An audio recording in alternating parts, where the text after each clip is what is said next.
여러분, 3.1 운동하면 누가 가장 먼저 떠오르시나요? 아마 많은 분들이 민족 대표 33인이나 유관순 열사를 생각하실 거예요. 물론 아주 중요한 분들이죠. 하지만 오늘은요, 그 거대한 역사의 물결을 맨 앞에서 온몸으로 만들어냈지만 우리가 잘 알지 못했던 바로 그 평범하고도 용감했던 사람들의 이야기를 좀 더 깊이 들여다보려고 합니다. 자, 시간을 거슬러 올라가 보죠. 1919년 3월 1일. 서울의 탁골공원입니다. 상상해보세요. 독립을 향한 그 뜨거운 열망 하나로 수만 명의 사람들이 이곳에 모여들었어요. 공기 중에는 희망과 함께 몸과 터지기 일보 직전의 그런 팽팽한 긴장감이 가득했습니다.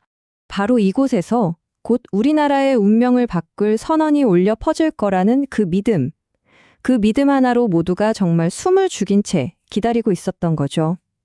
곧이어 터져나올 그 거대한 함성을 마음속으로 준비하면서요. 그런데 약속했던 오후 2시가 지나도 그들을 이끌어주기로 했던 민족대표 33인은 끝내 나타나지 않았습니다. 아무도 오지 않은 거예요. 그 뜨거웠던 기대감은 순식간에 차가운 불안감으로 변해버렸습니다. 공원에는 누구 하나 입을 떼지 못하는 정말 무거운 침묵만이 흐르기 시작했죠.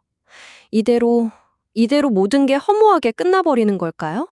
바로 그 순간이었습니다. 모두가 어쩔 줄 몰려하며 술렁이던 바로 그때 그 무거운 침묵을 깨고 군중 속에서 한 사람이 걸어 나왔습니다. 정말 누구도 예상하지 못했던 인물의 등장이었죠. 단상으로 향한 이 사람은요, 무슨 유명한 독립운동가나 지도자가 아니었어요. 그냥 평범한 청년. 그의 이름은 정재용이었습니다. 이대로 군중이 흩어지는 걸 볼 수 없었던 그는 죽음까지 각오하고 정말 엄청난 용기를 낸 겁니다. 수만 명의 시선이 그에게로 향했죠. 그는 단상 위로 뚜벅뚜벅 걸어 올라가더니 품속에 간직하고 있던 독립선언서를 꺼내 들었어요. 그리고 온 공원을 뒤흔드는 우렁찬 목소리로 바로 이 역사적인 첫 문장을 외쳤습니다. 바로 이 한 문장이 거대한 도화선이 된 겁니다. 그의 목소리가 끝나자마자 그 불안한 침묵은 마침내 대한독립만세를 외치는 천둥 같은 함성으로 바뀌었죠. 서울 하늘에 3.1 운동의 불길이 마침내 타오르기 시작한 순간이었습니다. 물론 그는 이후 일본 경찰에 체포돼서 정말 혹독한 고문을 당했습니다. 하지만 결코 굴복하지 않았어요. 오히려 조선인이 독립을 외친 게 대체 무슨 죄냐 이렇게 당당하게 맞섰다고 합니다. 이것이야말로 3.1 운동의 정신 그 자체가 아니었을까요? 정재용이라는 이 하나의 불꽃은 이렇게 세상을 밝혔습니다. 하지만 여러분, 거대한 들불이 되려면 하나의 불꽃만으로는 부족하잖아요. 그날 전국 각지에서 수많은 불꽃들이 함께 타올랐습니다. 네, 3.1 운동은 결코 서울만의 움직임이 아니었어요.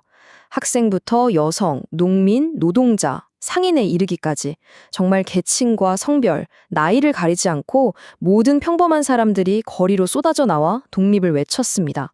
말 그대로 전 국민적인 항쟁이었던 거죠. 그리고 정재용처럼 그 거대한 함성 속에는 우리가 반드시 기억해야 할 또 다른 영웅들의 이름이 숨어 있습니다.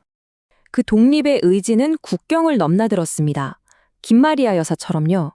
그녀는 일본 도쿄에서 독립선언서를 몰래 국내로 가지고 들어와서 만세운동의 불씨를 전국으로 퍼뜨렸고요. 특히 여성들의 참여를 이끌었던 핵심적인 조직가였습니다. 그녀의 불굴의 의지는 이 한마디에 전부 담겨 있습니다. 모진 고문을 받으면서도 이렇게 외쳤다고 하죠. 훗날 도산 안창호 선생이 김마리아 같은 여성이 10명만 더 있었다면 한국은 독립되었을 것이라고 말했을 정도니 정말 대단하죠. 독립을 향한 열망, 이건 나이와도 전혀 상관이 없었습니다. 다음으로 만나볼 분은 강우규 의사인데요.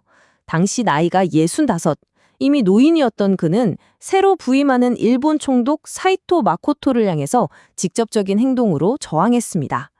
그는 남대문역, 지금의 서울역이죠. 거기에 잠복해 있다가 총독이 탄 마차를 향해서 폭탄을 던졌습니다. 비록 총독 암살에는 실패했지만 한 노인의 이 의거는 일제 식민 통치자들에게 엄청난 충격과 공포를 안겨주기에 충분했습니다. 저 멀리 만주벌판에서는 무장투쟁에 모든 걸 바친 분도 있었습니다. 바로 남자현 의사. 그녀는 47이라는 늦은 나이에 만주로 건너가 독립군에 합류했고요. 모든 독립군들에게 어머니 같은 존재로 존경받았다고 합니다. 그녀의 행동 중 가장 극적인 장면은 바로 이것입니다. 국제사회에 조선의 독립의지를 알리기 위해서 자신의 왼손 약지를 잘라 그 피로 조선 독립원이라는 혈서를 쓴 것이죠. 이 이야기는 영화 암살에서 배우 전지현 씨가 연기한 인물의 실제 모티브가 되기도 했습니다. 김마리아 남자연 의사처럼 정말 수많은 여성들이 목숨을 걸고 독립을 위해 싸웠습니다. 그런데 정말 놀라운 사실 하나 알려드릴까요? 오늘날 우리 역사 교과서에 이름이 실린 여성 독립운동가는 고작 11명에 불과합니다. 그렇다면 이 숨겨진 영웅들의 이야기가 오늘날을 살아가는 우리에게 과연 어떤 의미를 가질까요? 결국 이 모든 이야기가 우리에게 말해주는 건 딱 하나입니다. 거대한 역사의 변화는 유명한 지도자 몇몇에 의해서만 이루어지는 게 아니라는 사실이죠. 이름도 없이 빛도 없이 쓰러져간 수많은 평범한 사람들의 용기가 모이고 모여서 역사를 만들어간다는 것입니다.